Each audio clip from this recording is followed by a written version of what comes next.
करते हैं। लोगों को लगता है कि अपने पैरों से क्लाइंब किया है, पैरों से तो क्लाइंब ही नहीं किया था, यहाँ से किया था।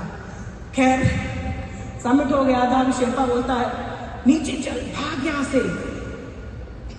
10:55 को सुबह सुबह मैंने सबमिट किया था। और नीचे मतलब अगर मैं सही तरीके से एक्सप्लेन करूँ, सूरज ऐसे मतलब सन ऐसे नीचे से आ रहा था, मून भी दिखाई दे रहा है, उसके बीच में ऐसे एवरेस्ट दिखाई था, रैम्बो कलर, बहुत ही सुंदर। मैं फटाफट मैंने भागना शुरू किया है। जिस चीज़ का मुझे मेरे शेरपा को डर हुआ था, वह मेरी थोड़ी देर बाद मेरा ऑक्सीजन पूरी तरीके से खत्म, मैं नीचे गिर गई थी। वाइट चादर, वाइट स्नो, मैं ऐसे मुंह दबा के सांस लेने की कोशिश कर रही थी। वो जो तड़प थी, मैंने ये भी महसूस किया कि इंसान बिना ऑक्सीजन के तड़पता कैसे है। मैं नीचे गिर गई थी और उस स्नो में मुंह दबा के मैं सांस लेने की कोशिश कर रही थी, किसी तरीके से वो तड़प खत्म हो जाए, लेकिन कुछ हो ही नहीं रहा। मैं शेरपा का ऑक्सीजन छीनने की कोशिश करके तू दे दे, लेकिन वो किससे दे देगा, पॉसिबल ही नहीं था।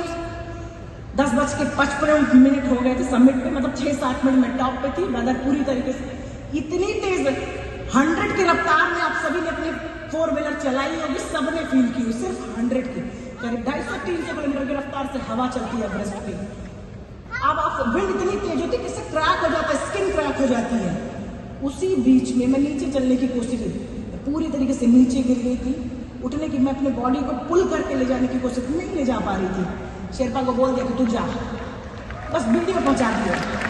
और उसी समय एक ब्रिटिश क्लाइंबर नीचे से ऊपर की तरफ आ रहा है, उसके पास 2 ऑक्सीजन सिलेंडर, एक जाने पे एक वापस आने। मैंने दोनों लगा दिए थे जाते वक्त ही। एक ब्रिटिशर ने जब क्लाउड हो जाता है, फॉगी हो जाता है, तो दिखता नहीं मेन कि लोग भटक जाते हैं। उस ब्रिटिशर ने एक को ड्रॉप किया, मतलब एक ऑक्सीजन को ड्रॉप करता है वॉकिंग डिस्टेंस पे, बस थोड़ी दूर, एक को ड्रॉप किया, दूसरा लगाया, वापस जाना शुरू किया। मेरे शेरपा ने, जो मेरे लाइफ में से इंपॉर्टेंट लोगों में से एक, वो गया है, दौड़ के गया और ऑक्सीजन को उठाया, हाथों से वेट किया, ले आया, मुझे लगाया। जब खड़ी हुई तो ऑक्सीजन अंदर गया है, अंदर गया तो बार बार वो लगाते लगाते ही वो बोले जा रहा है, अरे रीमा तू बहुत लकी है, भगवान को चाहता तू जिंदा रहे, मतलब ऐसे वो रिएक्ट कर रहा था।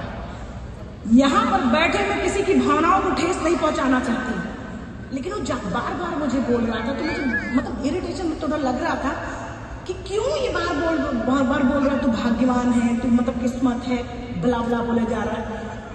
क्योंकि मेरा मानना है किसी लक, भाग्य और किस्मत में इन तीनों में भरोसा नहीं करती, क्योंकि मेरा मानना है लक भी उसी का साथ देता है जिसके अंदर जीतने का जज्बा है।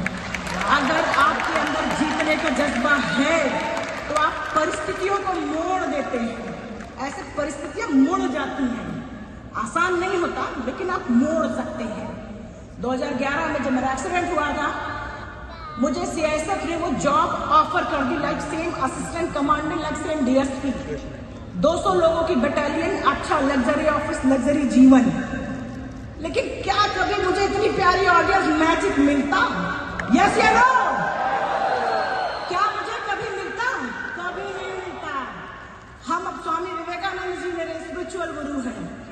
स्वामी जी ने कहा है इस बात को कि हम अपने भाग्य के लेखक होते हैं, जैसा चाहे अपने भाग्य को लिख सकते हैं।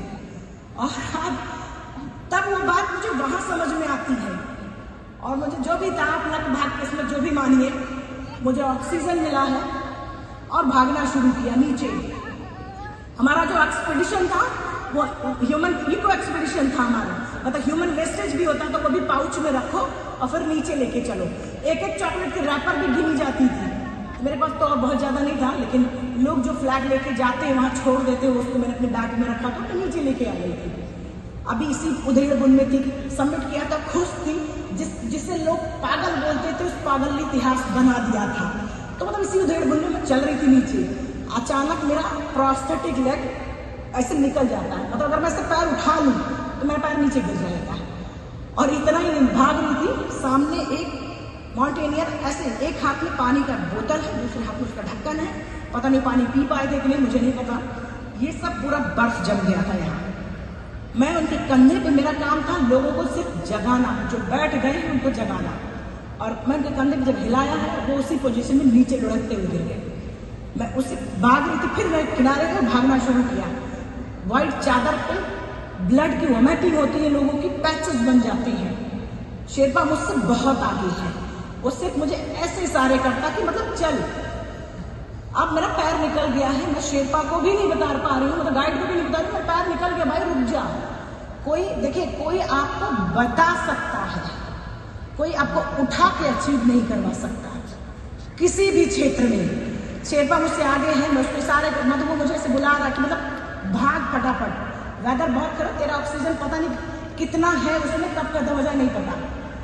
मैं जैसे चलने, मेरा पैर, आंखों में ऐसे आंसू आ रहा था, मास्क यूं था, आंसू आते आते यहाँ तक ऐसे जम जा रहा था, नाखून और ये मांस सब फट गए थे, यहाँ सबसे ब्लड आ रहा था, यहाँ सबसे ब्लड निकल रहा था। और मतलब ये ऐसे मुट्ठी नहीं बंध रही थी, जैसे मैं मोड़ने की कोशिश करूँ, मुट्ठी बंधी नहीं रही थी। मैं रोप को कैसे पकड़ूं? इस हाथ से जब मुझे लगा कि रोने धोने से कुछ नहीं होगा, आंसू को पोछा है और चिल्ला के बोला क्या है, एक तो मेरा पैर काट लिया, फिर दिमाग में माउंटेन, और आप क्या चाहते हैं मैं जिंदा वापस ना जाऊं? ठीक है, आपके पास जितनी ताकत है लगा लो, मेरे पास जितनी ताकत है मैं भी लगाऊंगी, लेकिन जिंदा वापस जाऊंगी। इस हाथ को पकड़ के ऐसे, इस हाथ को पकड़ के मैंने ऐसे मोड़ दिया था, ये सब इसके यहाँ फट गई थी, और रोप को पकड़ा, इस हाथ से झुक अपने प्रोस्थेटिक लेग को, जो मेरा आर्टिफिशियल पैर निकल गया था, पकड़ा और घसीट घसीट के पैर को चलना शुरू किया, मतलब ऐसे पुल करके खींच खींच के मैं चलना शुरू किया है। अभी रॉकी माउंटेन्स था, रॉकी माउंटेन्स के मैं पीछे गई, पैर को खोला, रब किया, ग्लव से रब किया, फिर से पहना। जब एक बार अच्छे से मैं पहन लेती हूँ तो बहुत अच्छा चल सकती हूँ, पहना। अभी ये पल बहुत सेकेंडों का, मतलब बहुत ज्यादा नहीं होता ये पल। होता क्या है, जब आप मान लेना आपका अचीवमेंट ये है और आप ये है, इतनी दूरी बहुत कम है, लेकिन जो इतनी दूर का स्ट्रगल होता क्या है, जैसे जैसे आप अपने अचीवमेंट्स के करीब जाते हैं उतना ही स्ट्रगल बढ़ जाता है। बहुत सारे लोग इस स्ट्रगल से टूट जाते हैं, बहुत सारे लोग उसको तोड़कर रिकॉर्ड तोड़ देते हैं। वो सिर्फ आपके ऊपर होता है, रिकॉर्ड बनाने वाला या फिर उसके लिए टूट जाने वाला, सिर्फ खुद पर होता है ये। खैर, जब मैंने पैर पहन लिया, मैं भागना शुरू की और अच्छे से पैर सेट हो गया तो मैं भागना शुरू की। जब कैंप 3 में वापस मैं कैंप 4 जब मैं वापस आई, अभी और बीच का मैं बताऊं, सब कुछ लिमिटेड, मतलब आपके पास तो यहाँ लग्जरी है, आपका ऑफिस या फिर आपकी जो सुविधाएं हैं, आपके पास लग्जरी होता है, पानी की बोतलें, मतलब सब कुछ होता है, आपको बहुत सारी चीजें होती हैं। वहाँ सब कुछ लिमिटेड, मेरे पास सिर्फ 2 चॉकलेट्स और पानी की बोतल एक थी, उसमें मुझे जिंदा वापस पहुंचना था। हेडलाइट एक थी, वो भी जब मैं वापस जाना शुरू किया, अभी चैलेंजेस जितने आए वो ठीक है, थोड़ी देर बाद अंधेरा हुआ, आते वक्त अंधेरा हो गया, अभी हेडलाइट मेरी काम ही नहीं कर, बैटरी गॉन, पूरी तरीके से बैटरी खत्म हो चुकी थी, समझ ही नहीं आ रहा था मैं कहाँ जाऊँ अंधेरे में। और 1,000 के प्रवास से, शायद उससे ज्यादा प्रवास में एक बार गलती की तो सीधा नीचे से डेड बॉडी भी नहीं मिलेगी, समझ नहीं आ रहा था क्या करूँ क्या करूँ क्या करूँ। शेरपा कहाँ दिखाई भी नहीं दे रहा है, थोड़ी देखे थे ना, पूरी ऊपर वाला भी आपके साथ तब मदद करता है आपकी जब आप खुद की मदद करते हैं। 9 कदम अगर 10 कदम अगर चलने हैं, ईमानदारी से आप 1 कदम बढ़ाइए, 9 तो वो पार करवा देता है। ये मेरा एक्सपीरियंस है, लाइव एक्सपीरियंस है, मैं बता रही हूँ। मैंने फिर भी चलने की कोशिश की उसमें अंधेरे में, थोड़ी देर बाद मून लाइट आती है, उस व्हाइट चादर पर रिफ्लेक्ट होकर चमक रहा था, और उस मून लाइट में वापस मैं कैंप 4 पहुंची थी। और जब कैंप 4 पहुंची, मेरा शेरपा और जो मेरे ग्रुप के मेन लीडर थे वो सबमिट करके आ चुके थे। टेंट का जिप खोलते हैं, सबसे पहला सवाल उनका यही था, और शायद कोई भी लीडर होगा वो यही पूछेगा, सबसे पहला सवाल उनका यही था कि अरुणिमा इतना बड़ा रिस्क लेने की क्या जरूरत थी। मैंने एक लाइन में बोला था, जिसने आज तक रिस्क नहीं लिया सबसे बड़ा रिस्क तो यही है। रिस्क ना लेना अपने आप में सबसे बड़ा रिस्क होता है। गिरने की तो आपकी ये आर्टिफिशियल सीढ़ियां इतनी अच्छी होती, गिरी मतलब आप गिरे तो और सही जगह लगी तो जिंदगी यही खत्म हो जाती है। अब ये आपका बाथरूम, गिरने के वहां गिर सकते, कहीं पर भी कुछ भी हो सकता है।